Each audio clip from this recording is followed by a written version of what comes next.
I have given many a little talk in the last couple of years to different communities and garden clubs about being proactive rather than reactive.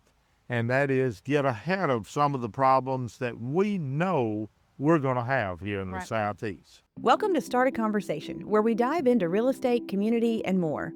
With over 25 years in the industry, building businesses, and community involvement, I believe real estate is about more than transactions. It's about people, stories, and the places we call home. Let's start a conversation. We are here at the Potting Shed, and I have to tell you that this is a place I have been coming for a few years now because I am new to the plant world. I call myself not having time for it while I was raising children, but now I have 42 houseplants, and I am so excited to have Mr. Rex Fonder talk to us today about both putting things in your ground, in front of your home, behind your home, around your home, as well as inside your home, both blooming and or just green, and it makes you so happy and brings things to life. I have Mr. Rex Fonder here, who is a lifetime in horticulture, so I would like for him to introduce himself to us today.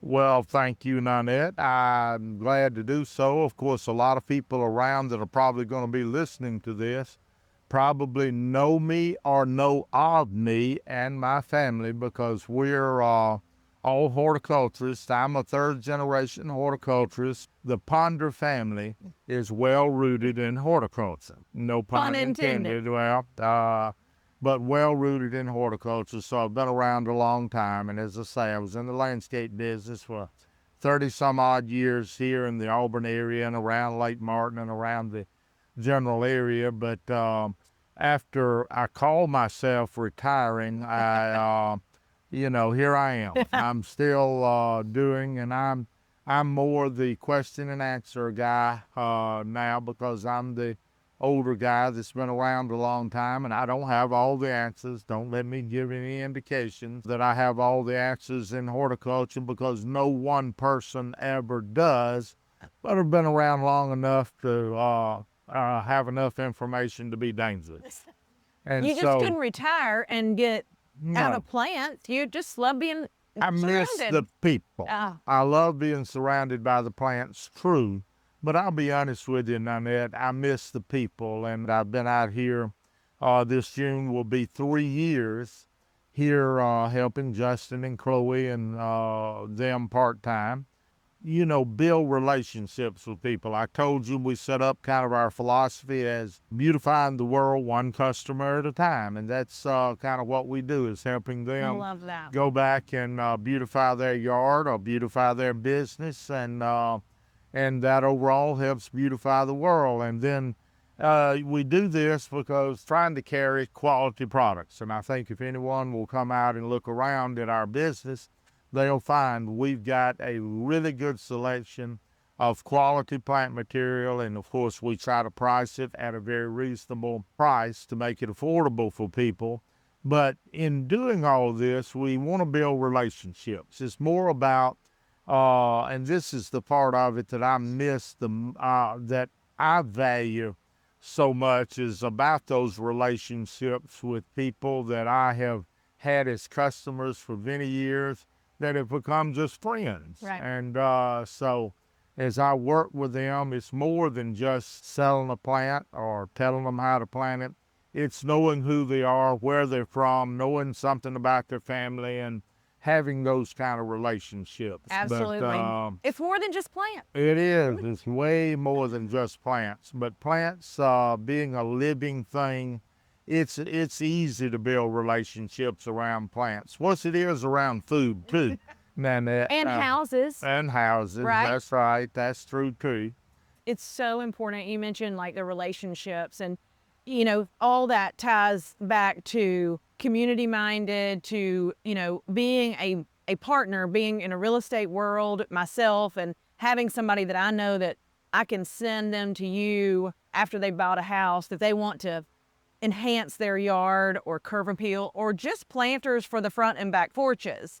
I think that's important to have a partner. And to know that we have a vested interest. We are, we have, Justin and them, even before I came to work for the Potting Shed, had done a good job at their Mooresville location of building a relationship with the community. Mm-hmm. And of course, since we've been out here on this side of town, we've done so with the whole community, but especially with our side of town over here. And this one is pretty vast. Like how large of a piece of property do y'all sit on here? We're several acres, Yeah. and whereas over at our other location, they are somewhat landlocked. They're limited on space and all. They try to do they do a real good job with the amount of space they have. They move a lot of plant material off of that, but that was one of the things they were real excited about when they wanted to get a location over here, is being able to get a piece of property that is a lot bigger, so that not only could we carry more stock, more of individual items, but we could carry more different items too. And larger. Larger. I mean, We y'all have a also vast selection of carry trees. stone and things like that they're not able to carry over on the other side. But you're right, larger material like that. So we're very fortunate to have this. I don't know whether you know it or not, Nanette, but on the location you're sitting on, we're sitting in the middle of the swimming pool of the old Holiday Inn. Ooh. That was built here in 1954 and was here through I believe through the 70s, maybe the early 80s. And that was where, it was the hotel at that time, one of the main ones, and a lot of the opposing teams, sports teams stayed here at the hotel. But where the greenhouse is where the swimming pool was. It was an old-fashioned, single story with the ones on either side. But there's a lot of history to our location right here. Especially across the street from what was the bottle. The bottle, I was going to say, you're familiar with the bottle. Well, I'm good from for here. you, right? Yeah. Well, you're just so young, running that. I didn't know whether you had heard any of those stories or not. But we do carry a broad selection of material, then including native items, and we do carry items that grow in sun. We carry some require full sun, some require partial shade, some require lots of shade. We've got material to meet just about every situation. And that's the thing we want to do, because it's difficult. We get real busy here, and as we get into spring, and we're not as able sometimes to individually talk to the client for a long period of time, but we want them to know we do want to answer their questions, because if they buy a plant and they see that beautiful geranium right there, and it sits in so pretty, and they don't know whether it needs sun or shade or how much water or whatever, they're apt to take it home and not have the success that we would like for them to have just by not having the information. So we love to be able to share information with people so that they can have success with what they do. And as I say, that translates into real estate or anything else. I do want to talk a little bit about the native side of things. What makes a plant or variety native, and what does that mean? It means it'll live in our conditions, annual, perennial. Talk to me about that. Well, we have a lot of material that is native to Alabama, and what that really means, not all of it that we call native to this section was actually necessarily originated in Alabama 200 years ago. It may have come in here, but it's been growing in the natural environment here in Alabama for enough years that we can consider it native, because it's obviously doing well in our things. But we have so many imported plants and trees and things like that we can't say they're all native. But the ones, when people come in here and ask me for native plant material or native trees, I take them out and I show them the ones that we have, and I explain to them that they've been here for 200 or 300 years. Does it mean that I can put a plant into the ground? Like, let's say I want a native plant. Can I put it in the ground and it live based on our sun, rain schedule, temps, all that kind of stuff? Temps and the type soil that it requires. And we have a lot of good old Alabama and Georgia red clay. Yes. and it's very compacted. And a lot of people get confused about the fact that they say, well, boy, I don't, you can't grow in this red clay, but that's wrong. Right. You can grow plant material in this red clay. It's just knowing how to start this plant or tree in the clay. It needs to be amended in most cases to the degree of what kind of plants you have with organic matter to loosen the clay up that's going to be around that item in the ground so that those roots can get started out in that soil, and then they'll penetrate and go on into the clay. It's getting the information and matching the item to that. But you were correct. The native plant material, the plant material that's more native to the southeast. Yes, I'm going to say southeast not region. just Alabama, not just Auburn, Alabama, but the southeast region in our zone is plant material that's going to usually do better, with less maintenance on keeping it going and getting it started. How do those zones work? So I've been a Southern Living reader my entire life. So every month it comes out and, the gardener section tells me what zones are important. Who created the zones and where did they come from? The the Department of Agriculture, and you have several factions from the national to the state that work on these zones. And I smile because these zones have changed over Surely. the years. And if you go to one site, you may read that we're in zone 8A, which I think they've got us termed now. A few years back, it was in 7. And so it's a little bit tricky right now as to who you're reading and where they got their zoning information from, but it's close enough. They're all close enough that it doesn't make a tremendous amount of difference in that, but it's a little bit tricky on the zones, but it's the Department of Agriculture. Okay. It's just about sharing information, and when you're sharing information, you're developing relationships. I love it. And when you're developing relationships, you can work together, good or bad, through the good times when everything's doing great, through the times not so good when they come back That's in right. and say, that's dropped half their leaves and we don't know what's going on. And we work with them. We tell them when they leave with it, let us know how you do with this, good or bad. Yeah. We want to know how you do with it because we try to give you the proper information, and we want to know if that information, has helped you Absolutely. in growing that plant. Absolutely. So back to insecticides and fungicides. Do you feel like I have animals. I love my animals. Okay. So do you feel like there are individual things out there that can be used that aren't going to hinder my animals, but also still work for the plant? You have a lot more, and that kind of falls under the category of organic. Okay. Organic materials, insecticides, and a lot of things like that that are safe for your animals and safe for young children that are going to be out. And then there's certain of the chemicals that, if applied correctly and you wait the proper period of time, which a lot of times is not very long, for it to dry or be absorbed, you can still go with animals and things like that.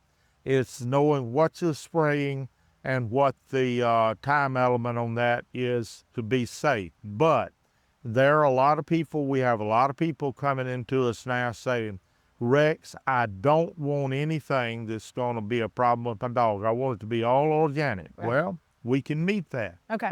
criteria. There are more and more organic products hitting the market every year, from herbicide to insecticides and so on and so forth, miticides that are safer for dogs, for our dogs, cats, animals, whatever, guinea pig, whatever you got. Little rabbits. All the Little things. rabbits, that's right. Well, before we move off from native plants and more outdoors things, I want to ask, what is the hardiest plant that like no matter what, you can plant this and it will do well in our area?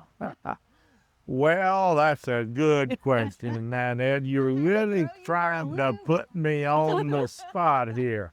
I want to say this. She's trying to put me on the spot and people out there. Well, if I had to generalize and talk about, you're talking about outdoor woody Yes. ornamentals. Yep. If I had to generalize and say a plant type that probably is just durable for this area, and you have so many varieties of it that do well in this area, I'm going to have to say it's the holly family. Holly. Now, holly, everybody, or not everybody, a lot of people think when I say holly that we're talking about something that's going to stick you. It's going to reach out and grab you.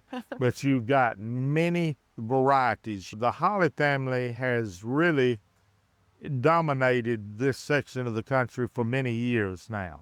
And then coming in close behind that are the junipers, a lot of your junipers. If you ride up and down the interstate, you see a lot of the interchanges there where you get on and off. You'll see banks of different types of junipers planted because they're very dry weather tolerant. A lot of them grow well in our clay-based soil. And they do a good hedge, right? Yeah, some of them grow. The conifers make a hedge. Now, not all of the ones you see that you think are junipers are conifers. They are arborvitaes, but they make a nice, fast-growing hedge, conifer, and they do well in this area. But going back to what you asked me and how you asked me, I guess the most prominent one of that over the last 50 years here in this section of the country have been the holly family. You heard it here, hollies.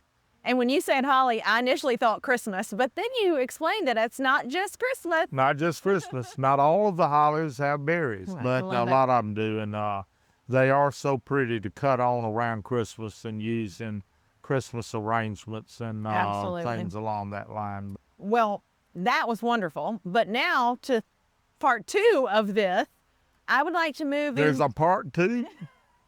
I thought. For houseplants. I think, okay, so I'm new to houseplants, just a few years, but I love them. They bring me so much joy, and I do talk to mine every day. Good for you. I have 42 of them. You have 42 houseplants. Nonet, I am so impressed since you're new to houseplant. I know, but I love them, and y'all have such a great variety here. One of the things I love is that once a year, I'll come and speak with everybody here and just see what I need to do with them, right? Like, does it need to be repotted because it's grown so much? Or this one's having trouble, what do I need to add to it? So I do want to talk a little bit about that because that is a huge selection y'all have here. We carry a big selection of houseplants, and houseplants are kind of like the outdoor plants, knowing what to go where. And a lot of people that come in and say, I'm interested in getting some houseplants, and or sometimes they just come in our greenhouse and start looking at our selection of houseplants, and they pick out things. If I can catch them before they leave here with them, I start asking questions. Where is that going? You know, if it's a plant that requires, you know, at least 4 to 6 hours of some good light, it doesn't necessarily have to be direct light. I try to find that out before they leave here with it to make sure, because a lot of your houseplant situations are low light. They do not have a lot of direct light coming in on that. That's fine, because we've got a lot of stuff. And I guess we got more stuff in here that'll grow well in indirect or low light than we do in full sunlight, because as I say, this you just don't have a lot of situations where the houses have full light. But yes, knowing, and of course, there are some plants talking about whether to repot or not. There are some plants that grow well in a partially root-bound condition. In other words, I have a lot of people that'll take a plant in a smaller pot that's a reasonable size plant and say, well, I got to get that home and step it up to a larger pot. I say, not necessarily. I would live, if it's something that I know does well in a partially bound condition, not just fully root bound, I'll tell them, keep it another season and let's wait. Let it grow another season for you, because that's actually happened to me, and I was surprised myself as the doctor, so to speak, of my plant, and I was just, well, and it's done well. It's been great to learn about the different things that you can grow. That's right, and how it's grown, and whether it needs to be repotted. I tell people that in most applications, if you take a plant, a small weeping fig or sansevieria over there, the snake plant, or whatever, you take a small one of those, when it does get to the point that it's becoming a need to step it up, don't step it up into a great big pot.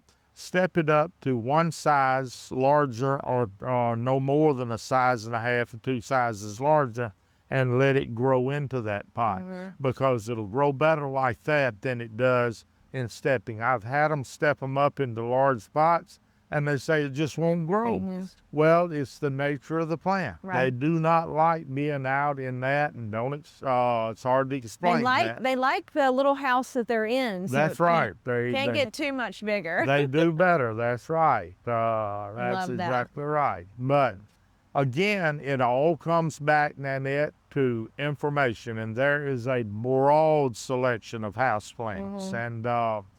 And I caution people who are listening to this podcast out there, in selecting houseplants, get your information, because if you just come in and select based on beauty or blooms or foliage color or something, you may get something that's not going to grow well in the particular area.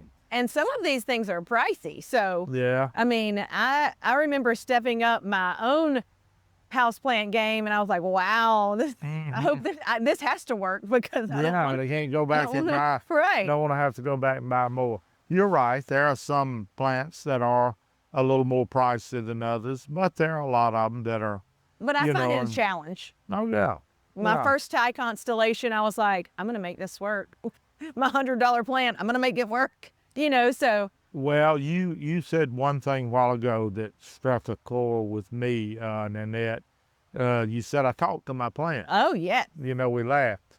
Had a lady in one day, and I was checking her out, and she had, I don't even remember what the plant was, and she made the statement to me, I don't even know why I'm buying this. I kill everything I buy. And I said, excuse me. And I took the plant and I pulled it over to the corner a little bit. I said, she was just teasing. She does not. I said, the poor little plant's over here scared to death. You just said you're condemning it to death. And I said, the little plant.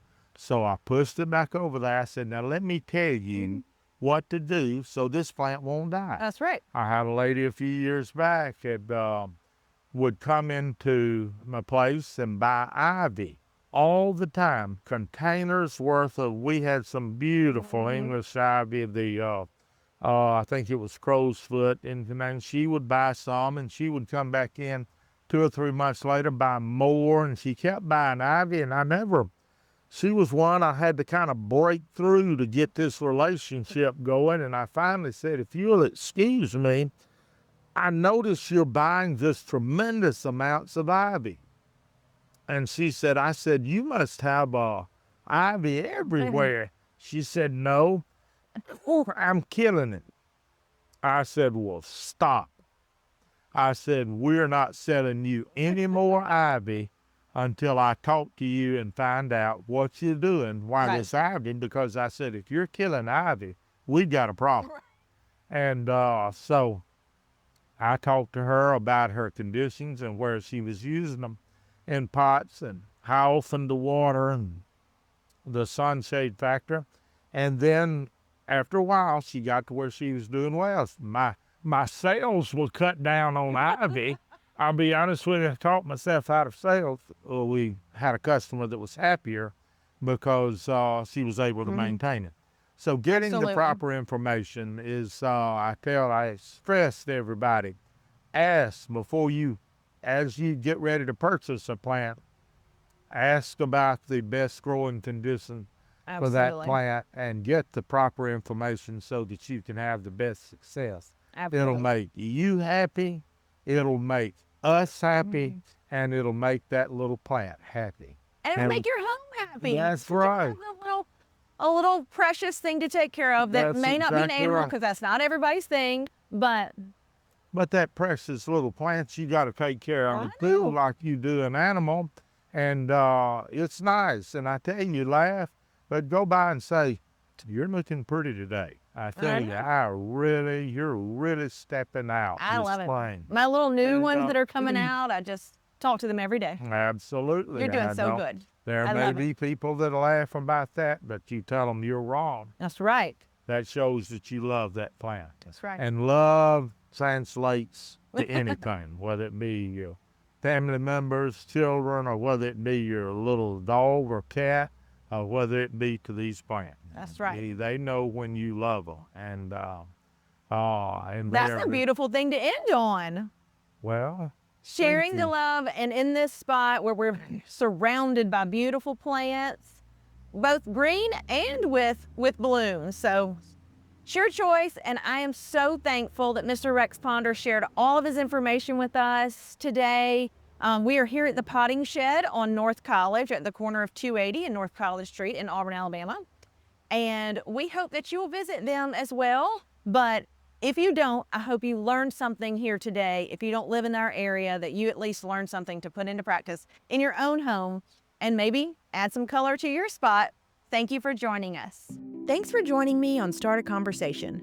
I hope today's discussion gave you insight, inspiration, or simply a new perspective on real estate, community, and the stories that connect us. If you enjoyed this episode, please be sure to subscribe and share it with a friend. Until next time, let's keep the conversation going.